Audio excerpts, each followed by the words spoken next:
Termina 3-2 per la Vigor Perconti, lo scontro diretto in casa della nuova Tor Tre Teste. I ragazzi di Ruperto sono sempre più primi, ora a più 8 dal secondo posto, ma rischiano qualcosa? Dopo soli 3 minuti su questo calcio di punizione di Pugioni, l'ex di turno, che si infrange sulla traversa, quindi poco più tardi arriva il vantaggio blaugrana con il mancino di Marciano che si trasforma in un assist per il capitano Massimo Civitan, che a tu per tu con Orecchioni riesce a mettere in porta ed a firmare il vantaggio per i suoi. La Vigor Perconti sulle ali dell'entusiasmo cerca anche il raddoppio. Qui c'è lo strappo di Toro che trova la bella soluzione in verticale verso Vittorio Ciampi.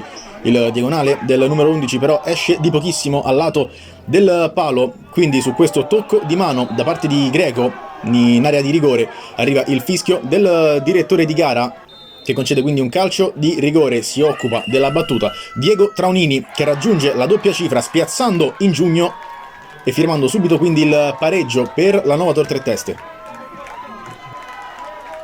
Sfiora la rimonta a Ghirotto andando a colpire di testa su questo calcio d'angolo senza però riuscire ad inquadrare lo specchio, quindi poco più tardi la punizione di Massimo Civitan trova la grande risposta di Orecchioni che smanaccia in calcio d'angolo. Arriva anche l'azione personale di Castelli che supera 3 uomini, riesce a calciare a giro, il pallone però termina tra i guantoni di Ingiugno e quindi Greco cerca la zampata su calcio d'angolo trovando soltanto l'esterno della rete.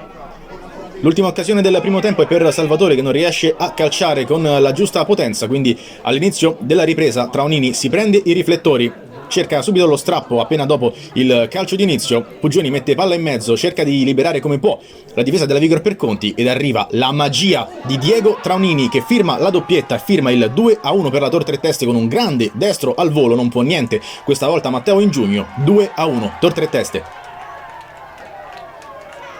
La Vigor però non si perde d'animo ed in questa occasione riesce subito a trovare la giusta risposta. Palla di Marciano dentro per Ciampi che supera benissimo un avversario con il destro ad incrociare non il suo piede. Riesce a battere Orecchioni. Il 2-2 è presto servito. Al quarto d'ora del secondo tempo torna tutto in parità. E la gara adesso è apertissima, ci prova ancora Castelli con questo mancino da fuori che esce al lato, quindi la punizione di Traunini che insidia la traversa.